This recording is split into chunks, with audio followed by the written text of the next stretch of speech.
Il y a parfois dans nos vies, dans la vie de nos proches, dans la vie du monde, des jours où l'on perd le courage, où l'on perd l'espoir, des jours où il fait nuit.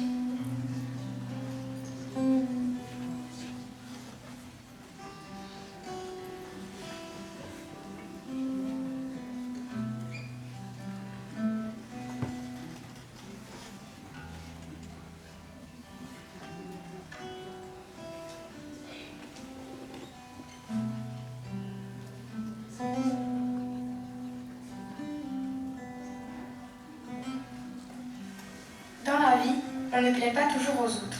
On peut être critiqué, mal à l'aise et perdre confiance.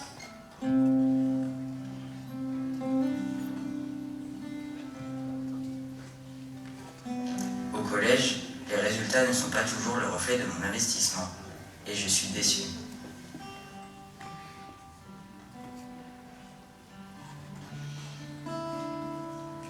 Les nouvelles nous impactent beaucoup, on ne les comprend pas toujours, on aurait besoin d'en parler.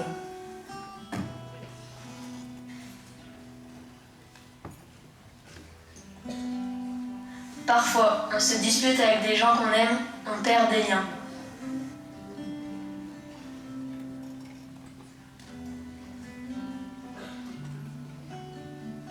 Avec mon caractère, je m'isole et cela devient tendu avec mes parents.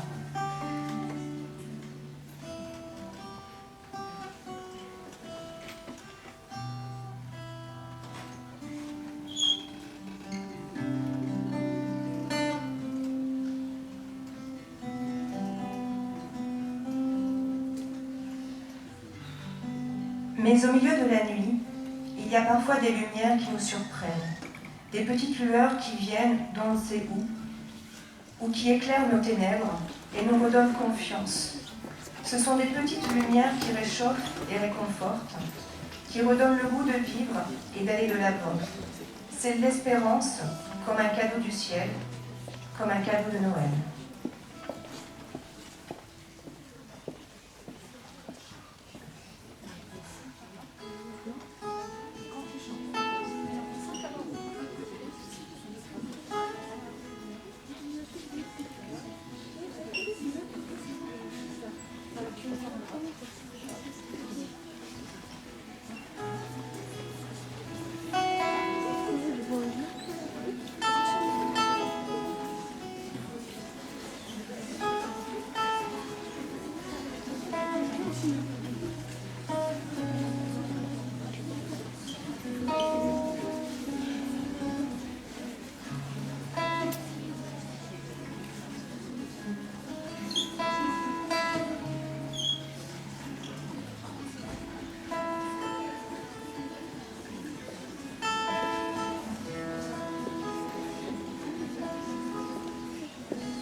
Puis qu'il faut s'aimer pour vivre et vivre pour l'éternité.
compliment, changer les idées de quelqu'un, l'accompagner, être là.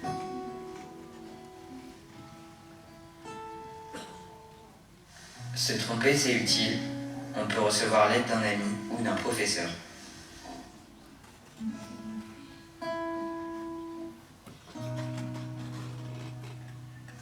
On peut parler, communiquer et se libérer de ce poids.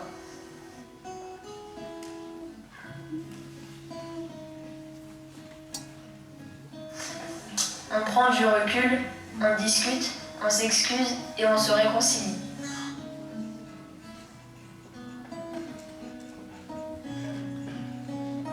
Je prends mon temps, je fais un pas vers mes parents et on fait quelque chose ensemble.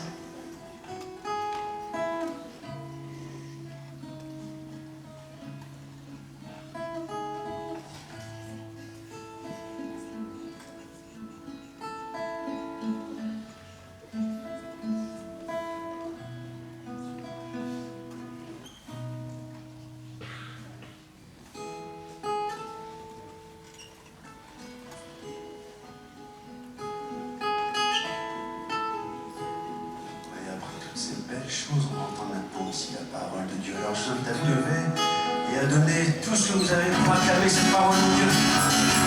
La parole de Dieu. Alléluia.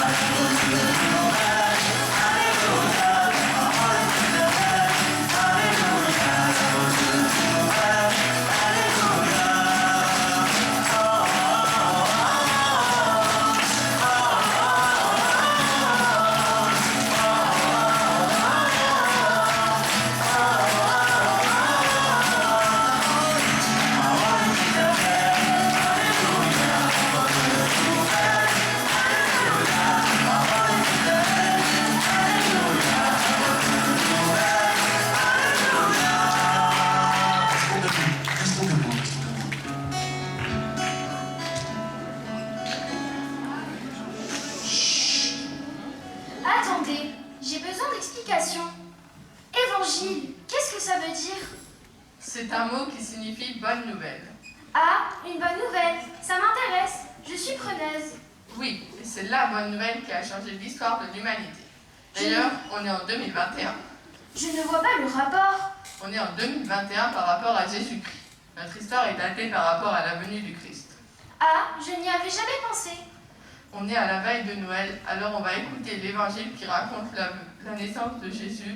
Ça raconte l'événement de la venue de Jésus il y a plus de 2000 ans.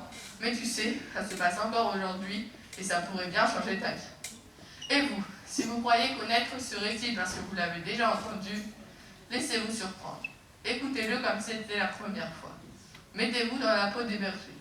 Ils n'ont pas tout compris sur le coup, mais ils sont allés voir et cela les a transformés. Bon, allez, on fait silence et on écoute la parole de Dieu.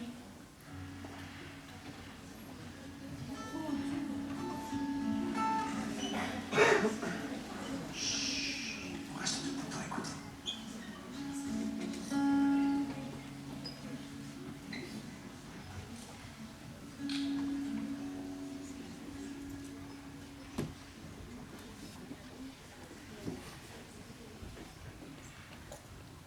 Bonne nouvelle, évangile de Jésus-Christ selon saint Luc.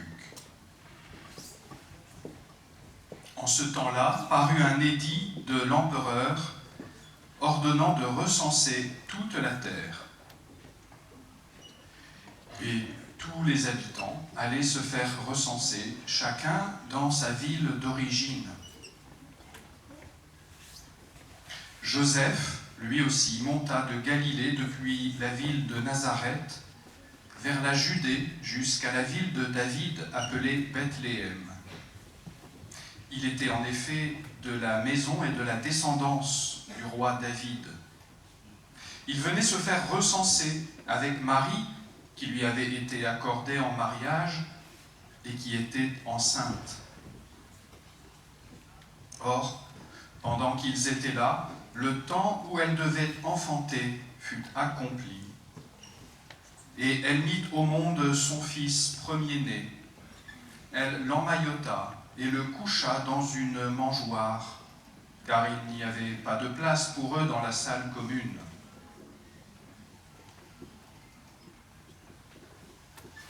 Dans la même région, il y avait des bergers qui vivaient dehors et passaient la nuit dans les champs pour garder leurs troupeaux.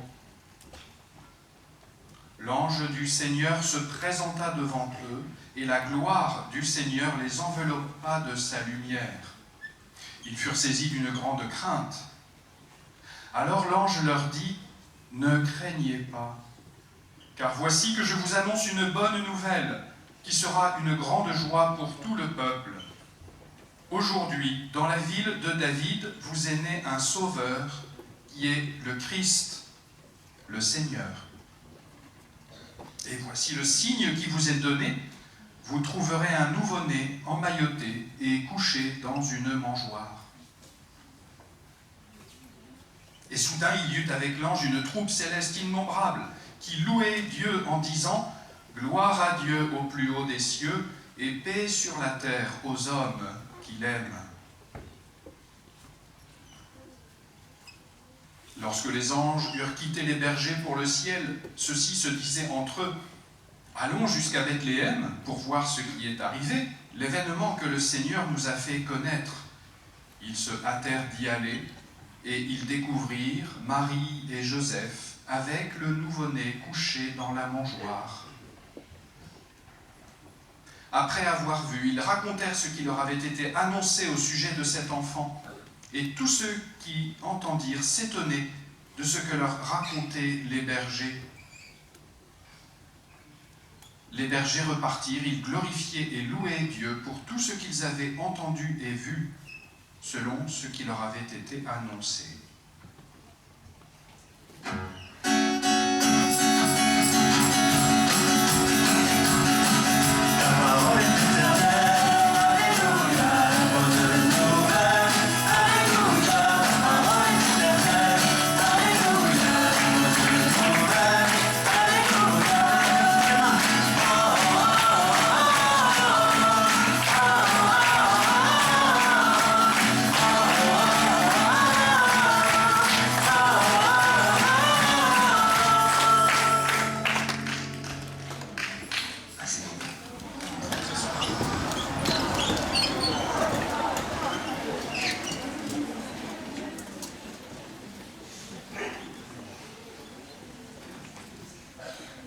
Alors nous avons commencé au début de notre célébration par évoquer des situations. Je suis sûr que vous avez chacun et chacune au moins une fois connu une situation de celles qui ont été décrites, qui vous a mis dans la tristesse peut-être, ou dans le découragement. Quand on a le sentiment de ne pas être compris,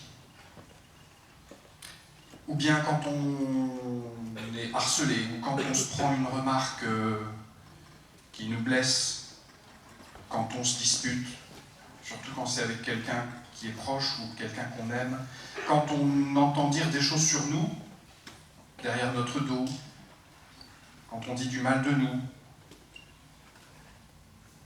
ou quand on se décourage parce que les résultats scolaires sont décevants, ou parce qu'il y a des tensions à la maison, ou parce que le Covid, ça commence à nous peser. C'est pénible, hein, mais... Ou parce que les nouvelles du monde sont inquiétantes parfois.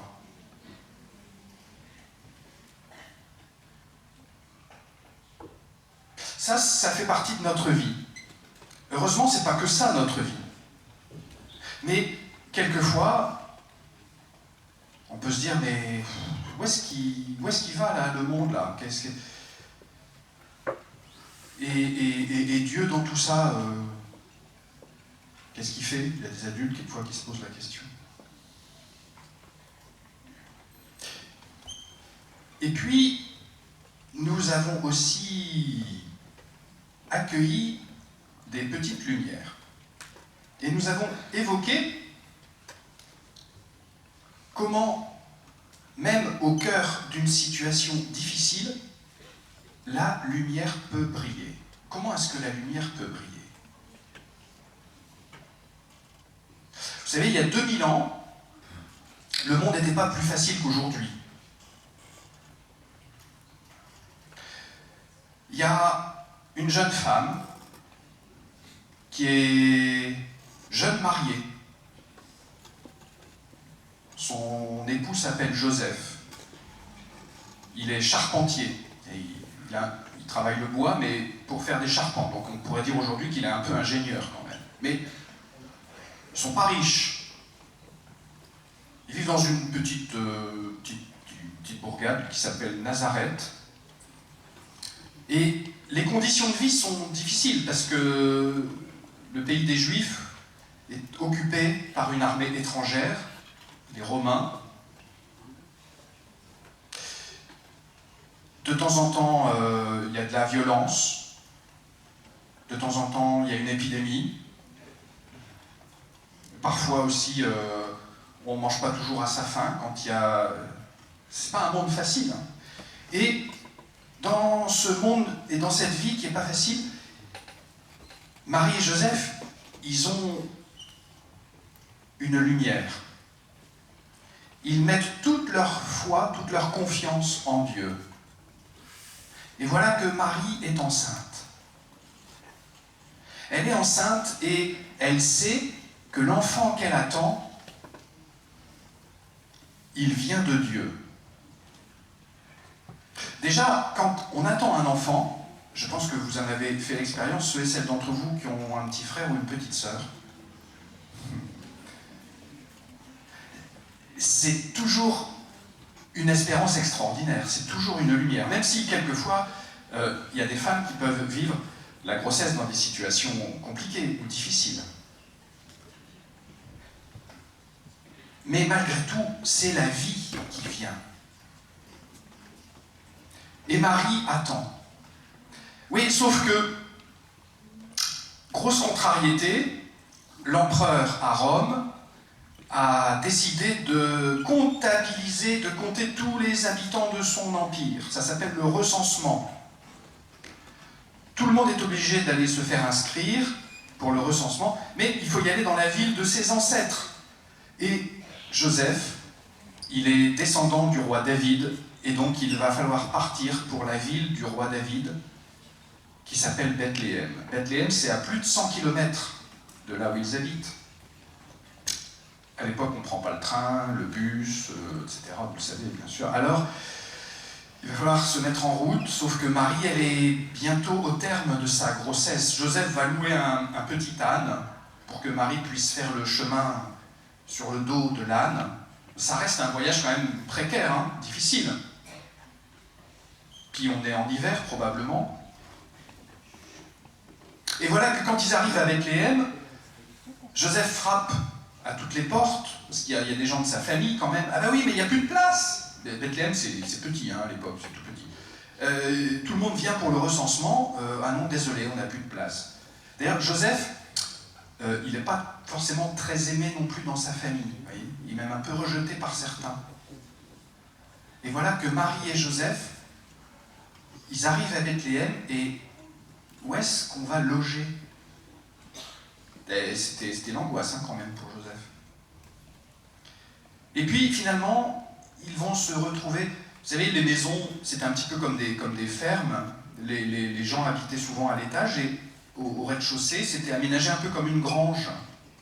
Et c'est là que on mettait les animaux, comme dans une étable avec la paille.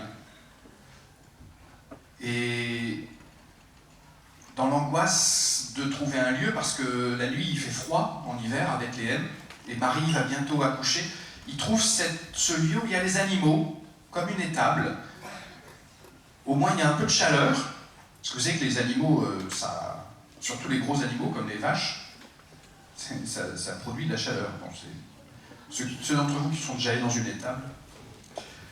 Et donc, ils se mettent là, et c'est là que Marie va mettre au monde son enfant.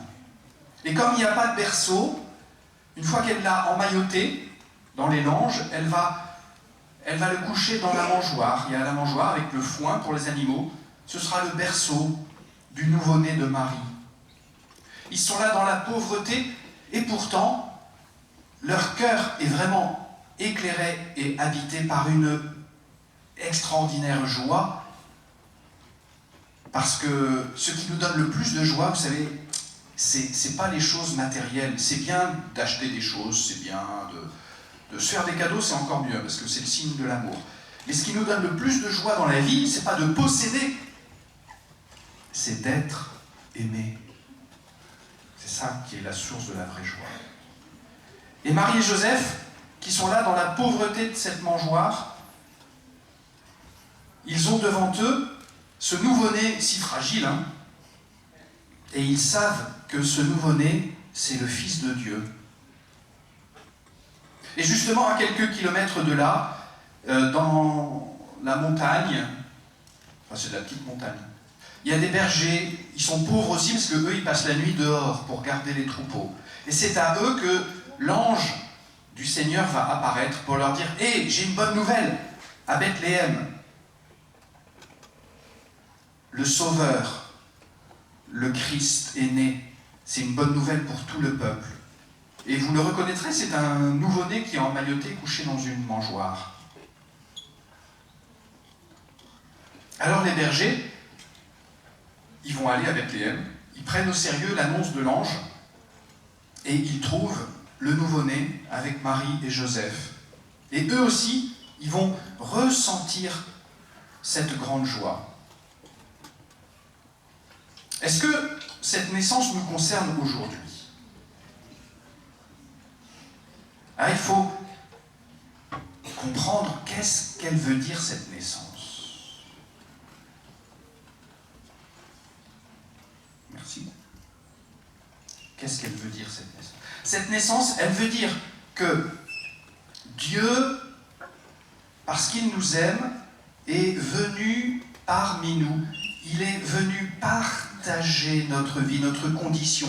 Et donc même aussi ce qui est difficile à vivre, il l'a vécu aussi. Il est venu à nous dans la pauvreté. Il est venu à nous coucher dans une mangeoire. En fait, sa seule richesse, c'est l'amour.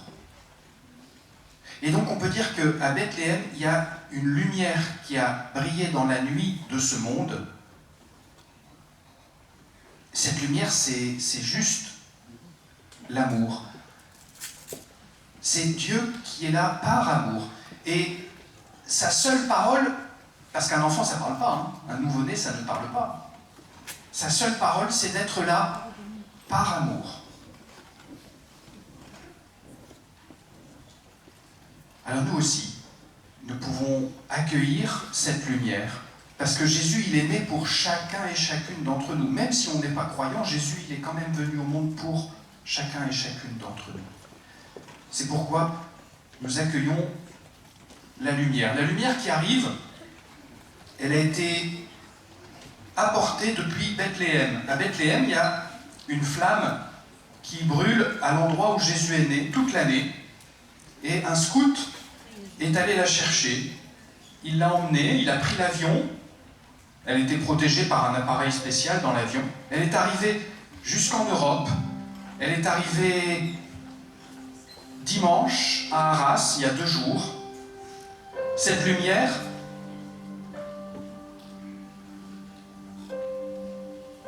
elle vient vraiment de Bethléem. Cette flamme, c'est comme si, en quelque sorte, l'enfant de Bethléem venait au milieu de nous.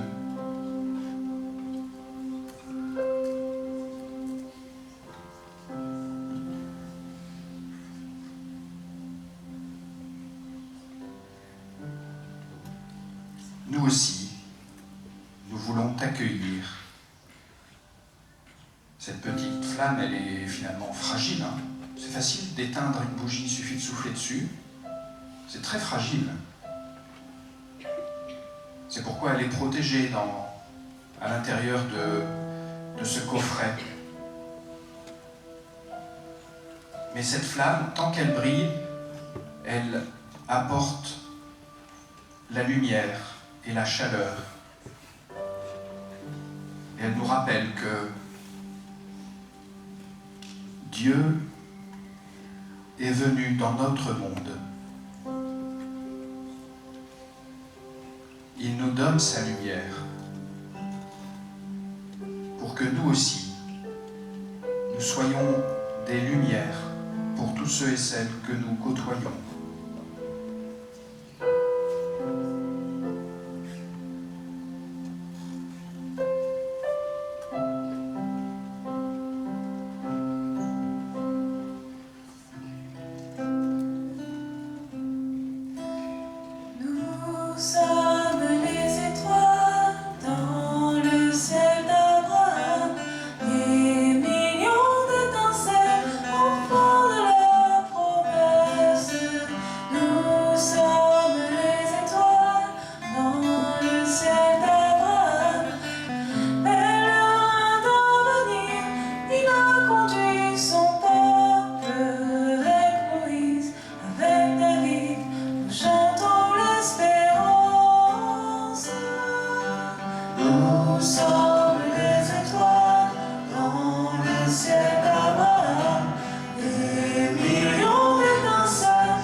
Nous avons accueilli la lumière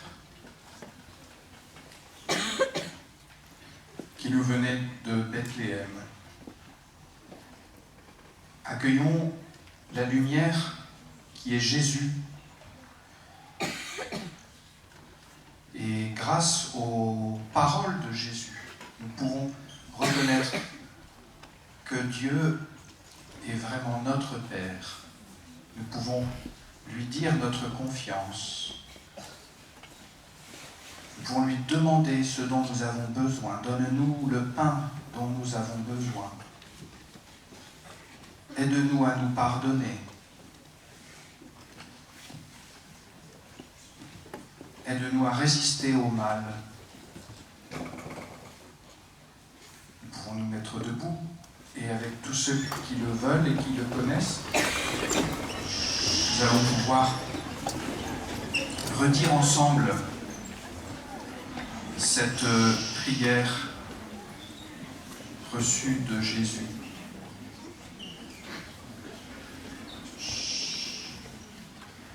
Alors on va, pour bien la dire, que ce soit vraiment notre prière, ou si on ne veut pas prier, c'est bien sûr on veut. Dans ce cas-là, on va juste respecter aussi. On va se remettre dans le silence.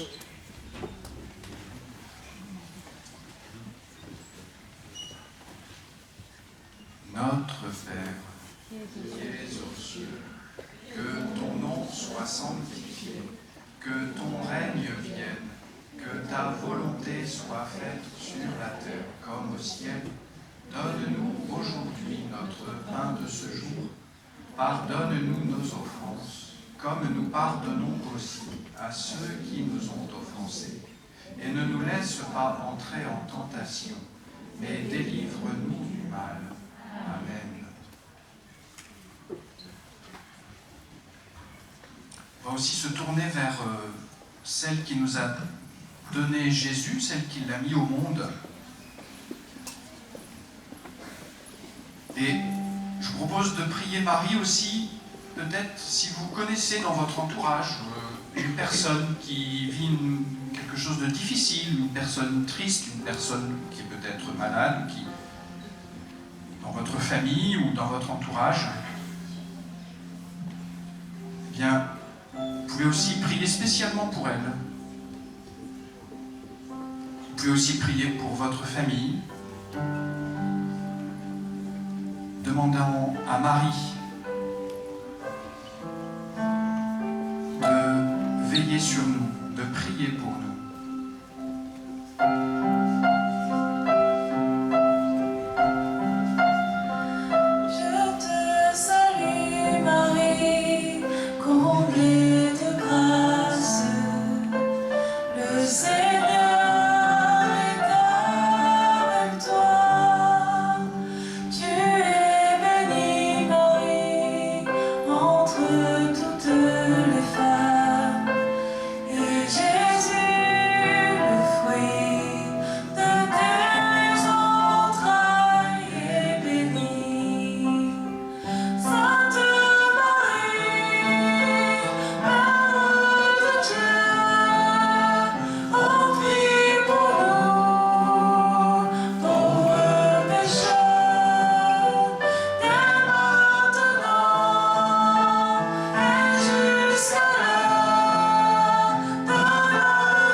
Bénir, ça vient du latin, ça veut dire du bien, faire du bien. Demandons au Seigneur de bénir aussi chacune de nos familles. Alors nous pouvons pour cela, si nous sommes baptisés, nous pouvons tracer sur nous le signe de la croix. Que le Seigneur nous bénisse, le Père, le Fils et le Saint-Esprit. Amen.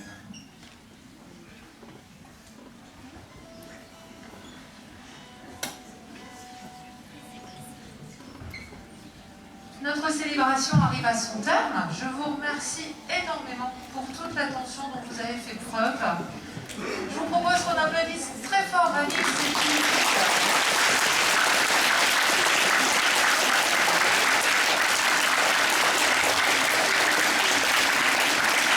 Alors, encore quelques minutes, on va terminer par un chant de joie, un chant de bonne humeur. Donc je vous propose de suivre Alix et Hugues et ensuite je vous donnerai les consignes pour sortir de l'amphi.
Parce que